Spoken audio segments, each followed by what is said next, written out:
Olá, queridos, graça e paz. Eu vim conversar com vocês aqui sobre um assunto que está me deixando bastante preocupado, né? Você já viu falar na igreja orgânica? Já leu alguma coisa sobre isso?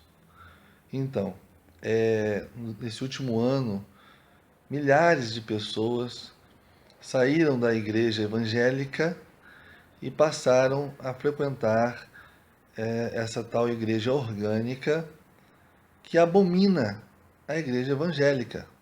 Eles se auto-intitulam como o remanescente, como a Igreja de Cristo. E a Igreja Evangélica toda faz parte de um sistema religioso mundano que engana as pessoas, e todas as pessoas que estão nesse sistema religioso, que fazem parte desse sistema religioso, vão para o inferno. É o que eles dizem, né?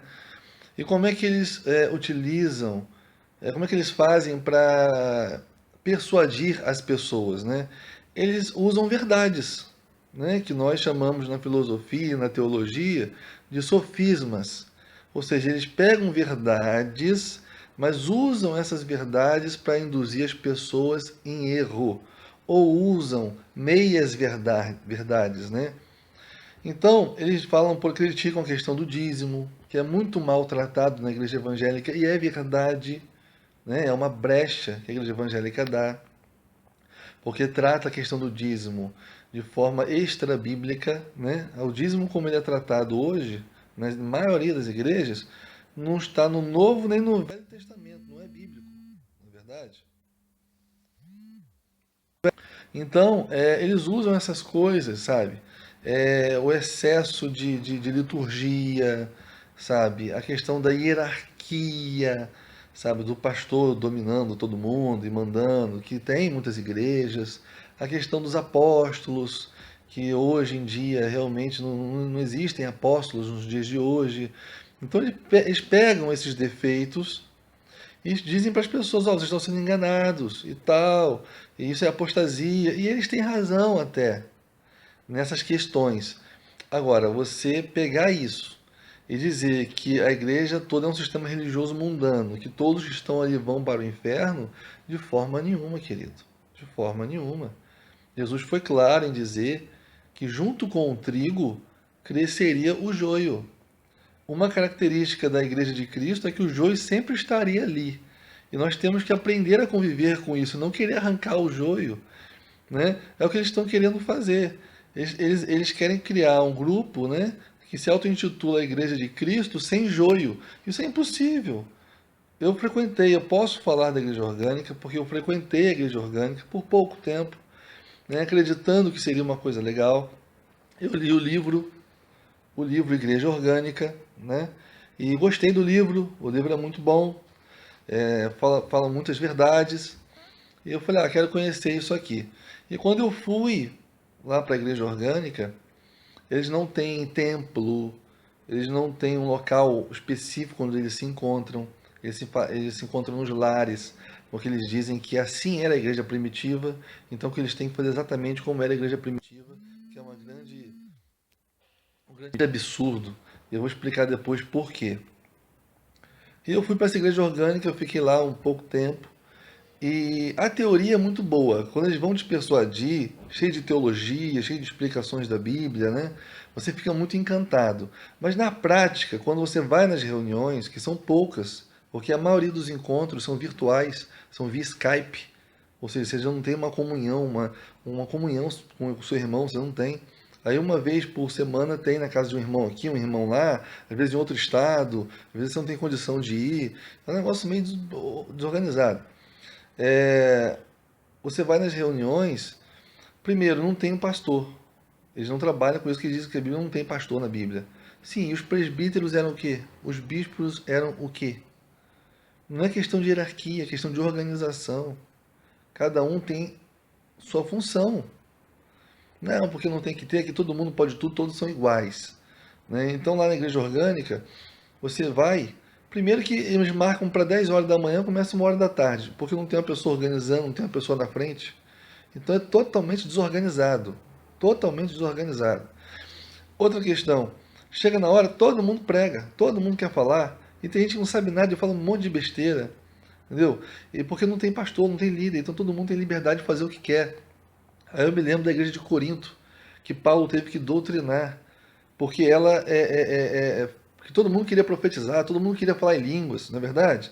Todo mundo queria fazer isso. E Paulo falou: olha, que fale dois ou três, que profetizem só, e que fale um de cada vez, que tenha ordem. Né? E lá na igreja orgânica não tem ordem nenhuma. Né? É um negócio assim assustador. E outra, que eles não pregam o evangelho, eles não falam a verdade. Todas as reuniões que eu frequentei da igreja orgânica, eles levaram o tempo inteiro criticando a igreja evangélica, malhando os pastores, falando de que pastor fulano é ladrão, que pastor ciclano é ladrão. Eles só sabem bater na igreja evangélica. Eu não fui em uma reunião em que eles pegaram, abriram a Bíblia e pregaram, ensinaram a palavra de Deus. Não vi uma. Ou seja, a grande estratégia da igreja orgânica não é levar pessoas à salvação, é angariar dentro do que eles chamam de sistema religioso mundano, que é a igreja evangélica, né? Realmente é um sistema religioso mesmo, eu não vou dizer que é mundano, óbvio que não. Embora tenha o secularismo e o mundanismo dentro da igreja, mas o sistema em si não é mundano de jeito nenhum, né? Eles tentam aliciar pessoas, persuadindo essas pessoas para que elas saiam. E o argumento é muito forte. Né? Primeiro que eles trabalham com coisas com que realmente a igreja falha. Né? E segundo que a maioria das pessoas na igreja não leem a Bíblia, não sabem nada, então são fáceis de ser persuadidas. E acabam indo mesmo, e não entram em igreja evangélica nenhuma mais, e passam a ter pavor, porque eles fazem uma lavagem cerebral para que a pessoa tenha pavor da igreja evangélica. Eles passam a tratar quem é da igreja evangélica como uma pessoa mundana que não tem a Deus. Olha, é um negócio horrível. Né? E eu fui escorraçado de lá. Né? Eu fui escorraçado de lá, como também de outros lugares, até de igreja evangélica eu já fui escorraçado. Por falar a verdade. Né? E lá eu falava com eles, gente, olha só, não é para isso, Jesus não nos chamou para isso. Para ficar falando mal dos outros, falando mal do sistema, nem para tirar ninguém do sistema religioso, porque ele não ficava lá tentando convencer os judeus, os fariseus, os saduceus, a serem cristãos, não. Ele respeitava, deixava eles para lá. Ele ia atrás, sabe de quem? Dos que estavam oprimidos, dos pecadores. E é isso que vocês têm que fazer. Não ficar tentando trazer as pessoas da igreja evangélica para a igreja orgânica. Né? E, meu irmão, eles são intolerantes, eles não aceitam, eles te cortam e são agressivos, tá? Tem uma irmã aí que é líder do Rio de Janeiro, tinha um grupo no WhatsApp, eu vi ela escorraçando várias pessoas que iam falar ou dar opinião na boa, com a educação. Ah, não concordo com isso ou com aquilo. Olha, mas não tinha conversa, ela era grossa, ela era violenta. E foi assim comigo também. Ela foi violenta, entendeu? Até me colocou como se fosse uma pessoa sem caráter, pelo fato de eu estar dando uma opinião bíblica, né? E o líder deles aí no Brasil é um jovem entusiasta, né? Que é muito inteligente até, muito inteligente. Ele me ligou no WhatsApp aqui e falou: "Ó, não é teu lugar aqui não, né? Procura o teu rumo, porque não é teu lugar aqui não." Quer dizer, eles não têm tolerância, eles não aceitam, né? Eles falam: se você não aceita a nossa visão, que não sei o que lá. Quer dizer, eles criticam a igreja evangélica porque tem uma visão, não tem uma visão bíblica, segundo eles. Mas a visão deles é que não acolhe as pessoas, que não ama as pessoas, que não vai atrás do pecador, só sabe criticar o sistema religioso. Isso não é bíblico, queridos, isso não é cristianismo, tá? Se eles têm a ilusão que eles vão crescer sem o joio, isso é impossível. A própria Bíblia disse isso, né? Então eu fico preocupado porque tem muitas pessoas saindo da igreja evangélica para poder ir para essas igrejas, sobretudo com argumentos, né, fortes de que, por exemplo, não tinha templo, o templo somos nós, é verdade. Hoje chamar a estrutura de alvenaria de templo é um equívoco, isso é verdade, eles trabalham com verdades, entendeu? Por quê? Porque o templo somos nós. Falar que a igreja primitiva não se reunia em templos ou em estruturas de alvenaria também é verdade, se reuniam em casas, não é verdade? Agora, a questão é o seguinte: o conceito de igreja na Bíblia são dois conceitos. Nós temos o conceito de igreja local, que é aquela comunidade local de pessoas, de assembleia, aquela assembleia, onde ali você vai ver o joio e vai ver o trigo, não tem jeito. E o conceito da igreja de Cristo, do corpo de Cristo, né? Que é aquele conceito de igreja espiritual, una, imaculada, invisível, não é verdade? É uma única igreja, é essa que vai entrar no céu. A igreja local, alguns vão entrar ou não.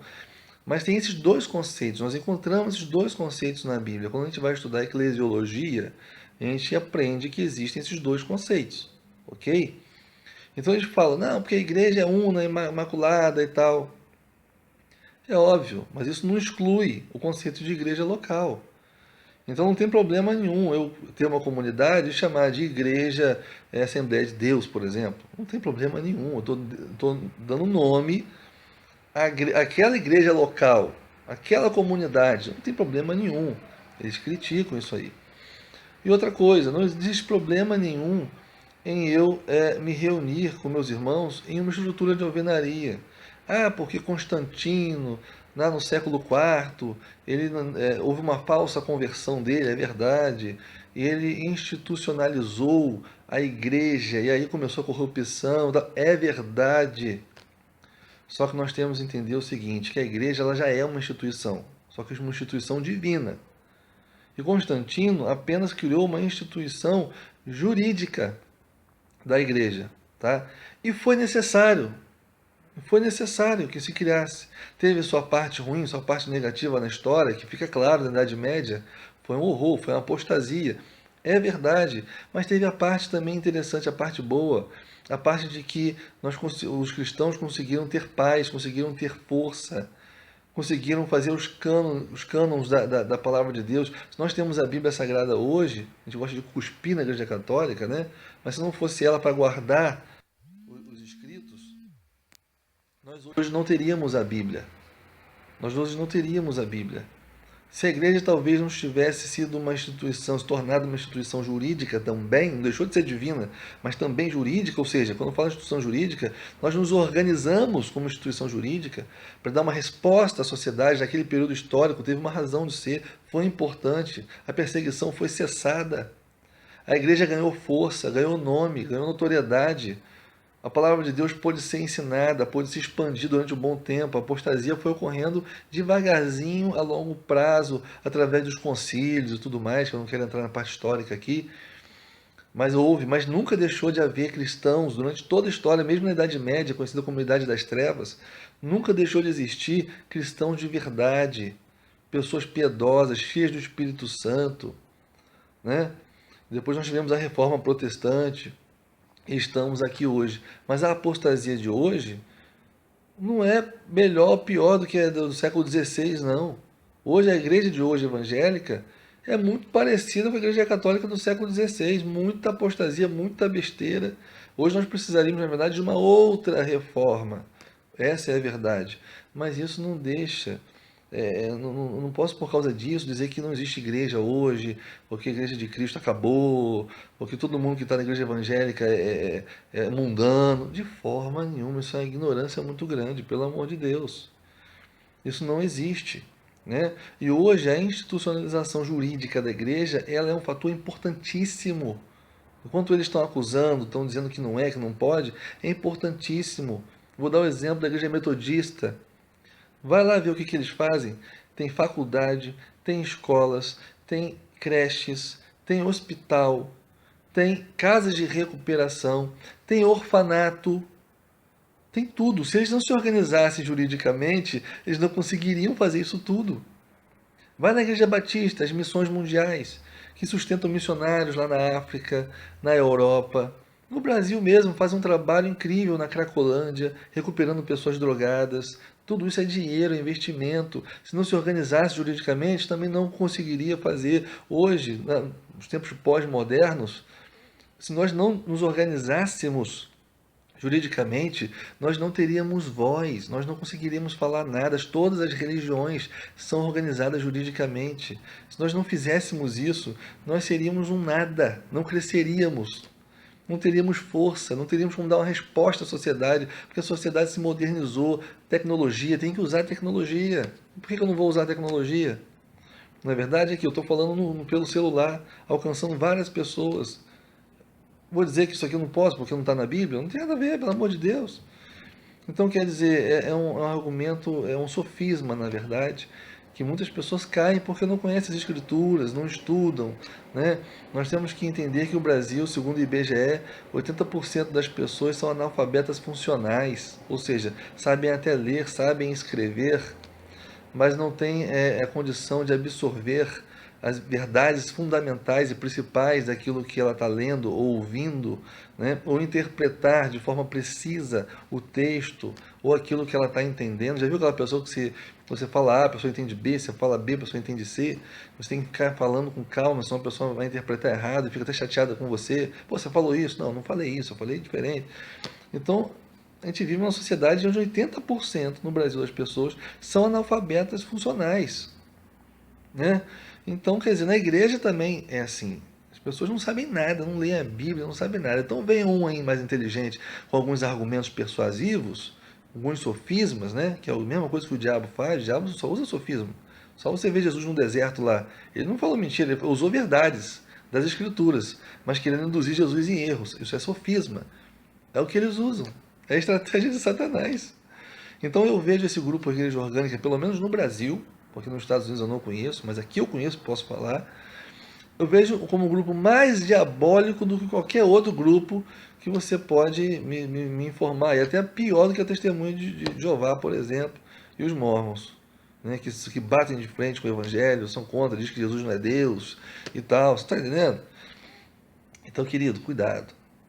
Cuidado. Eu sei que você pode estar decepcionado com a igreja, né? Talvez o seu pastor te decepcionou. Talvez o sistema religioso, de fato, você olhe e fale assim: poxa, mas quanta corrupção, quanta coisa errada, isso é normal. A Bíblia já disse que seria assim. E a Bíblia diz que nós teríamos que conviver com o joio o tempo todo. E diz que no final dos tempos as pessoas não queriam saber da verdade, segundo Timóteo 4,3, mas iam buscar falsos mestres que lhes diriam aquilo que as pessoas querem ouvir, né? Então toda demanda gera uma oferta. Se nós temos pessoas querendo só ouvir coisa boa, buscando homens que falem coisas que alegrem o seu ego, né? Satisfaçam o seu ego, vão surgir pregadores fazendo isso, que são falsos profetas, né? Como diz o pastor Paul Washer, os falsos profetas são o juízo de Deus para aqueles que querem tirar proveito do evangelho, né? E não querem, na verdade, viver o evangelho para Cristo, né? Então, queridos, cuidado com essa tal de igreja orgânica. Se quiser ler, se quiser estudar sobre isso, pode estudar, mas não se deixe levar pelos argumentos deles, né? Porque na igreja evangélica, embora haja corrupção, sim, há muita apostasia, há também, mas existem pessoas ainda cheias do Espírito Santo, que pregam a verdade, que se preocupam com a verdade, pessoas que não se corrompem, e que estão ali pregando a verdade, pessoas sérias, né? E que fazem toda a diferença, que evangelizam, que discipulam, que estão ganhando almas dia após dia, tá? Não podemos dizer que essas pessoas são mundanas só porque fazem parte de um sistema religioso que a Igreja Orgânica diz que não é um sistema religioso, mas é um sistema religioso. Por quê? Porque tem organização própria, tem visão, não tem visão? O líder lá falou para mim: você não faz parte da nossa visão, então tem visão, né? Se organizam por via Skype, fazendo cultos e tal. Não é estrutura também? Nós usamos uma estrutura de alvenaria. Eles usam a tecnologia. Também é uma estrutura. Está usando a estrutura. Então, na verdade, eles também são um sistema também, né? Então não tem como acusar-nos de sermos um sistema, porque eles também são. Entendeu? Então, queridos, que Deus te abençoe, que você não caia nessa pegadinha do diabo, tá? Cuidado com essa tal de igreja orgânica, ok? E se você tiver alguma dúvida sobre essa questão, você pode me mandar um e-mail para mapalavraplena@gmail.com, que é o Ministério Apostólico Palavra Plena. mapalavraplena@gmail.com. Manda o seu e-mail que eu respondo para você.